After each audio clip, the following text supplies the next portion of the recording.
खरं म्हणजे छत्रपती शिवाजी महाराजांची आज तिथीप्रमाणे जयंती पण आहे आणि आज सकाळीच इथं आदरणीय मुख्यमंत्री महोदयांच्या शुभास्ते उद्घाटनही झालं आणि याचं भूमिपूजन मला वाटतं की आपण 2018 साली झालं, तेव्हा मी आलो होतो, माझ्या हस्तेच भूमिपूजन झालं होतं आणि आता त्याचं मोठं भव्य दिव्य रूप पाहताना एक मनाला आनंद आहे, समाधान आहे. खरं म्हणजे मी संपूर्ण मंदिरातून पूर्ण शिवाजी महाराजांचा इतिहास पाहिला, ते जन्मापासून अगदी राज्याभिषेकापर्यंत.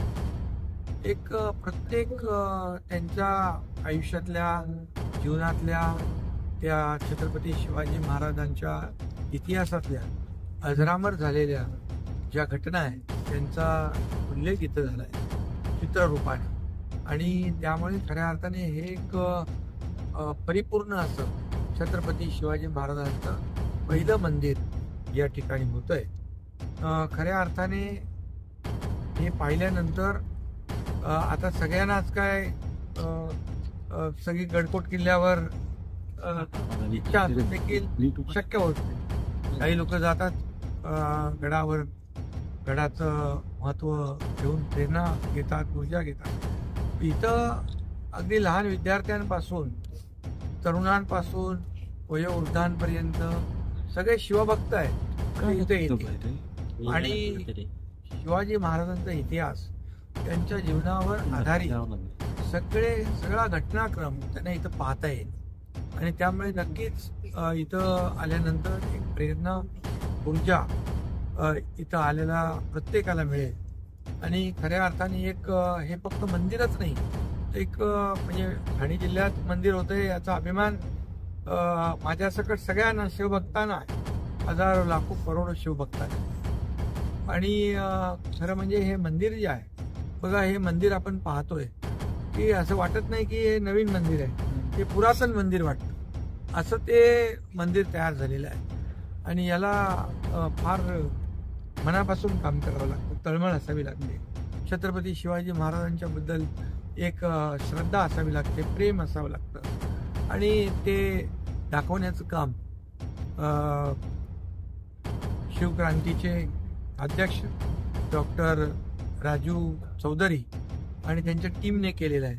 त्यांचं मी मनापासून अभिनंदन करतो. ज्यांनी मला वाटतं त्यावेळेस मी आलो त्यावेळेस मला असं वाटलं नव्हतं की एवढं भव्य दिव्य मंदिर होईल, पण राजूने ते मनापासून लक्ष देऊन टीमने काम केलं आणि हे जे शिवाजी महाराजांचं शिल्प आहे काय तो मला वाटतं राम मंदिराच्या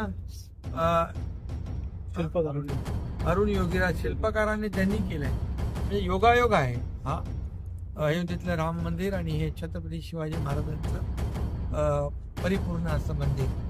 हे फक्त मंदिर नाही राहणार, हे एक शक्तीपीठ तयार होईल आणि या शक्तीपीठावर येऊन लोक दर्शन घेतील आणि खऱ्या अर्थाने प्रेरणा, ऊर्जा मिळेल. शिवाजी महाराजांचा आदर्श डोळ्यासमोर ठेवून थोडं का होईना त्याच्यातलं काम जर केलं तर नक्कीच या महाराष्ट्राचा तमाम जनतेचा फायदा होईल. जसं छत्रपती शिवाजी महाराजांचा आदर्श डोळ्यासमोर ठेवून आम्ही गेले 2.5 वर्ष 3 वर्ष महायुतीचं सरकार चालवलं. मी, देवेंद्रजी, अजितदादा आणि आता देखील आमची टीम यापुढे देवेंद्रजी आणि आम्ही मिळून आदर्श छत्रपती शिवाजी महाराजांचाच ठेवला आहे. सर्वसामान्य जनतेला त्यांच्या जीवनामध्ये समृद्धी, सुख, समृद्धी, आनंदाचे दिवस आले पाहिजे हे पाहूनच आम्ही या राज्यामध्ये सर्वांगीण विकास प्रकल्प पुढे नेले, लाडक्या बहिणींसारखे लोकाभिमुख योजना आम्ही केल्या आणि त्यामुळे खऱ्या अर्थाने शिवाजी महाराजांना अभिप्रेत असलेलं काम आज आपण पाहिलं तर केंद्रात देखील मी आदरणीय पंतप्रधान आदरणीय मोदींचं नाव आवर्जून घेईन की त्यांनी देखील एक सर्वसामान्य माणसाच्या आयुष्यामध्ये त्यांना त्यांचं जीवन उंचावण्याचं काम केलं आणि नेहमीच्या ध्वजावर त्यांनी छत्रपती शिवाजी महाराजांचं शिल्प त्याच्यामध्ये घडवलं आणि सिंधुदुर्गामध्ये देखील आपण पाहिलं की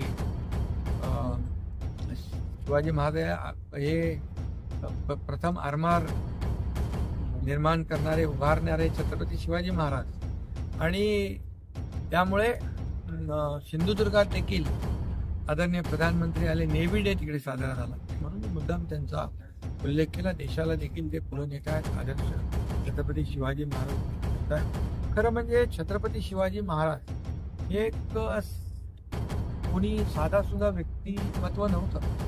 त्याच्यात दैवी त्यांच्यामध्ये अंश होता, दैवी अवतार होता. म्हणूनच आपण म्हणतो महाराष्ट्राचं आराध्य दैवत. आज त्यांनी त्या काळात जे गडकोट किल्ले बांधले त्यावेळेचं काय त्यांचं विजन, आर्किटेक्चर, इंजिनिअरिंग, गडावर तोफा कशा गेल्या, गडावर मोठे मोठे गड कसे तयार झाले, गडावर पिण्यासाठी पाणी कसं, गडावर धान्यासाठी सैन्यासाठी कोठारं कसं, हे सगळं जे विजनरी, एक दूरदृष्टी असलेला राजा, महापराक्रमी राजा म्हणून त्यांचं नावलौकिक आहे आणि म्हणून त्यांचं ते दैवत म्हणून आपण त्यांना मानतो. आणि ते काम आज राजू चौधरीने केलेलं आहे. दैवताला मंदिरामध्ये स्थापन करण्याचं काम त्यांनी केलं. म्हणून मी पुन्हा एकदा राजू चौधरी, त्यांची टीम, ज्यांनी ज्यांनी याला हातभार लावलेला आहे, ज्यांनी ज्यांनी याच्यामध्ये सहभाग घेतला त्या सगळ्यांचं अभिनंदन केलं पाहिजे आणि त्यांना धन्यवाद देतो. पर्यटन स्थळ व्हावं, पर्यटन स्थळ व्हावं, त्याचबरोबर या सगळ्याचा विकास व्हावा असे देखील. हा बिलकुल. या ठिकाणी हे आता खरं म्हणजे एक शक्तीपीठ आहे. हे तीर्थस्थळच होणार. इथे हजारो लाखो लोक येतील आणि इथल्या सोयीसुविधा देखील, मला वाटतं अनेक रस्ते मी मुख्यमंत्री असताना झाले. या ठिकाणी आणखी काही रस्त्यांची आवश्यकता आहे आणि त्या रस्त्यांची आवश्यकता, याला तीर्थक्षेत्राचा दर्जा आपला आणि एक धर्मपीठ आणि शक्तीपीठ, इथं काही कमी पडणार नाही, बिलकुल काही कमी पडणार नाही. हे सर्व शासनाच्या माध्यमातून केलं जाईल. कारण एवढं मोठं महाकाम या ठिकाणी झालेलं आहे. त्यामुळे हजारो लाखो लोक इथे येतील आणि त्यांच्यासाठी सोयीसुविधा देणं हे आमचं कर्तव्य. आरोग्याचे उदातीकरण करणाऱ्या लोकांना काय आव्हान देणार, इकडे काय आमंत्रण देणार या ठिकाणी यायला पाहायला गेलं तर